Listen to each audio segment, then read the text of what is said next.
Okay, good afternoon everyone. My name is Jody Bradford. I work in the Language Centre here at the University of Leeds, and it's a pleasure to be with you all today. Thank you for inviting me, Maggie. Now I've just got just under 7 minutes to tell you a little bit about what I do to try and really recognise individual student needs and their prior learning contexts, and what can this bring to the students' learning trajectories, but also to our teaching. So I have a background in language teaching, and I'm really interested in how pedagogical research can inform our practice. So just to put it into context, I have permission from my students to use these. Here's a typical Language Centre classroom. Now we work all across the campus, which I think is very valuable for reasons that I'll come to later. But some of my students have arrived here, it's early in the morning. They're very used to taking out their laptops because we use online resources a lot in the classroom. I'm sure many of you do now as teachers.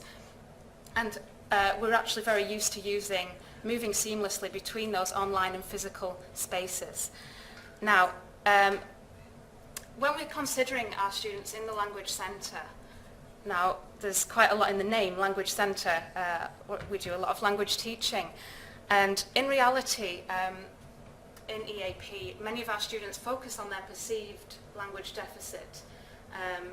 And we know a lot about motivations and the way that can really affect confidence. So we really need to be sensitive to this while we're also developing them as scholars and as people to work within this environment at the University of Leeds and beyond, but also considering their prior learning context as well.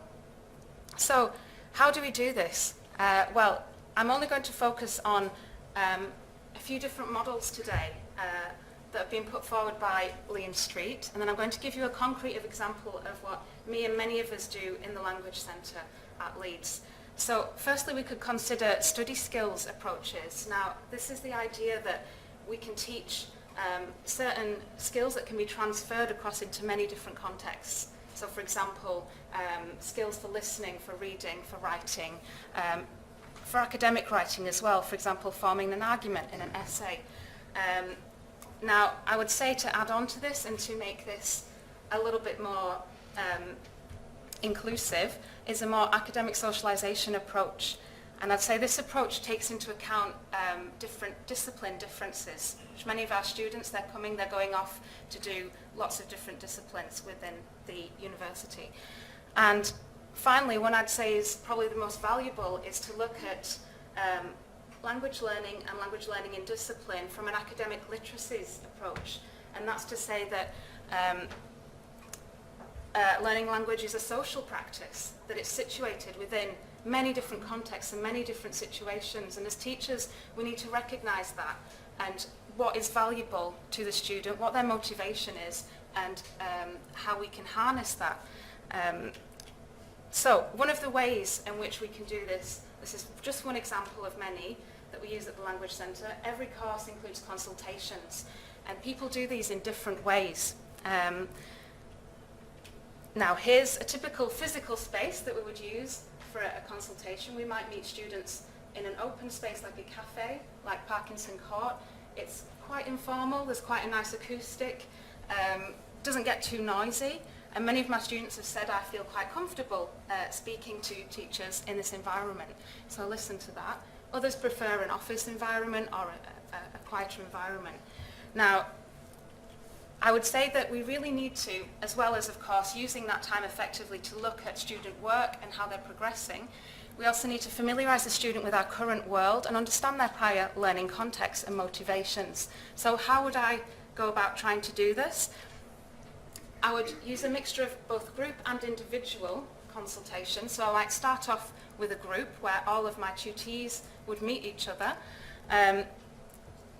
They would be interactive, linked up, not atomised, single, okay, let's look at this work on this day.